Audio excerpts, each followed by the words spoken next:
Hello, and welcome back to the Fandom Alchemists. The Legend of Korra, for all of its flaws, has some of the best character designs I've seen in Western animation. So who wouldn't want to pick their favorites and just duke it out fighting game style? Honestly, I had so much fun putting the first Avatar fighting game video together that I just had to make a sequel. If you haven't seen that first video yet though, make sure to go check that out right after this one. But for now, let's reveal the character roster of my dream Legend of Korra fighting game. In 3, 2, 1... Of course, we're gonna start off with adding in the new team avatar, Korra, Mako, Bolin, and Asami Sato. But let's go a little more in depth with how each member of Team Avatar is gonna play. First up is of course, Korra. Mike and Brian really set out to make Korra as opposite of Aang as possible, so rather than a pacifist, Korra loves to fight. I haven't played Nickelodeon All-Stars yet, so I don't really know how she plays in that game. But in this game, Korra is definitely going to be a heavy-hitting, rushdown character similar to Akuma or Magneto. Korra will have 3 different playstyles. First one is her Season 1 form where she has 3 elements under her belt without airbending. Then, she'll have her Season 2 and 3 form as a fully realized avatar. And lastly, her Season 4 form will have a slight elegance to it to display her character growth in fighting form. Next up is the playboy of the series, Mako. I personally have a love-hate relationship with Mako since I feel he really got the short end of the stick when it came to character development. But regardless, Mako is a really sick firebender. During their pro bending matches, Mako's fighting style was described as cool under fire, which is a reference to Muhammad Ali's defensive boxing style. Thus, Mako's fighting style will be a turtling-like style, similar to Asuka and Guile. Now let's talk about Legend of Korra's resident himbo, Bolin. Bolin really grew on me as the series progressed, and I couldn't help but root for him in everything he does. In regards to his fighting style though, there honestly isn't anything too distinct until he bends lava in Season 3. So, Bolin will overall play as a balanced character like Mario or Ryu. Bolin will also have 2 different playstyles, before and after he learned how to lava bend. Finishing off Team Avatar, we have my queen, Asami Sato. Asami didn't really come into her own as a character until Season 3, but once she did, it was game over. And eventually endgame. Asami's main fighting style involves using her self-defense skills and her Equalist glove. In most of her action scenes, when she isn't driving, Asami parries, evades, and counters with punishing hits, which would make her playstyle similar to characters who rely on reversals like Bayonetta or Geese Howard. With Team Avatar out of the way, let's fill in the rest of this roster. Korra's list of supporting characters is amazing, since most of them actually receive their own times to shine and you connect with each of them just a bit more. And this is the perfect scenario to build any fighting game roster. I won't be going too in-depth with every single person, but I'll definitely point out some standouts.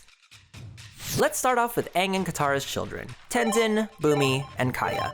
The fight between these 3 and the Red Lotus is my absolute favorite fight in the entire series, and it really puts a spotlight on each of their abilities. Tenzin was of course the standout with that final stand.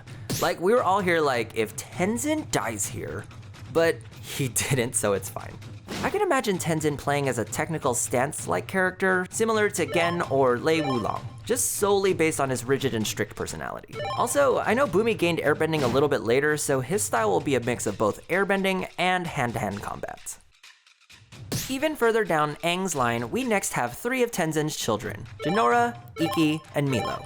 Ikki and Meelo can be somewhat joke characters with lots of fun animations and sound bits, aka fart bending, but Jinora was always the standout of the 3 in my opinion. Jinora's connection to the spirits and astral projection were really cool to see developed over Seasons 3 and 4. So with both of these abilities, I can see Jinora playing as somewhat of a hybrid of a puppeteer/zoner character to represent both her mastery in airbending and her spiritual powers in her fighting style. Now let's move on to the other major family in the series, the Beifongs. From this family, we're bringing in Lin, Suyin, Opal, and Wei and Wing, who will be a tag team duo that shares a single slot. Before I talk about Lin, I wanted to just take a moment to appreciate this clip of Suyin. Oh my god, it's so good. Anyways, Lin's fighting style will utilize her metal cables for a more long-ranged fighting style, with some grappling potential. I'd like to think similar to Link's hookshot or Isabelle's fishing pole. Let's take a look at all the other characters that have helped Korra and the rest of Team Avatar on their adventures. First, we'll add in Tonraq. Tonraq is Korra's father and helps out on multiple occasions, like in the fight against both Unalaq and Zahir.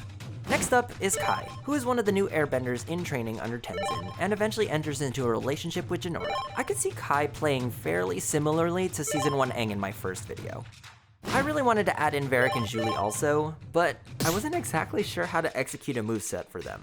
Until I saw Robbie and Purah in the Age of Calamity DLC. Varrick can act as a support, while you actually control Zhu Li, who is the true MVP. Last up for the allies of Team Avatar are, well, the old Team Avatar. Zuko and Toph are shown to still have it in them, so let's go ahead and add in their older versions. And while we're at it, let's also throw in Zuko's grandson and grand prize winner of the most underutilized character, General Iroh. And last but not least, let's jump even further back and add in the first Avatar, Wan. Avatar Wan can of course be an echo fighter to Korra, since there were definitely parallels in both of their battles against Fatu during Harmonic Convergence. Now let's fill in the rest of this right side with all the villains of Legend of Korra. Because each season introduced a few new villains, the Rogues Gallery of Legend of Korra is pretty frickin' strong. But regardless, I did still have to draw from some deep cut characters that only true Korra fans would know. Season 1 introduced us to Amon and the Lieutenant from the Equalists, Tonraq from the Council of Five, Asami's father, Hiroshi Sato, and pro-bending rival to the Fire Ferrets, Tano. Even though Amon's truly a waterbender named Noatak, his fighting style will actually pull heavily from the chi blockers, and can take away his opponent's chi, kinda like how Neji and Hinata's fighting style work in some of the Naruto games. His ultimate move could be a depiction of his special way of taking away bending. Season 2 definitely had the weakest villains, but still pretty memorable ones. We got a deeper look at a few of the members of the Triple Threat Triad introduced in Season 1, Viper, Two-Toed Ping, and Shady Shin. And of course, we were introduced to Korra's extended family in her cousins Desna and Eska, who will share the same slot, and Korra's corrupt uncle, Unalaq. Unalaq's style can combine his waterbending with the use of dark spirits like some sort of dark puppet master, paralleling Jinora's playstyle, who also uses spirits. Now onto the best villains of the series, the Red Lotus, aka Dark Team Avatar. Zahir, Pali, Ghazan, and Minghua.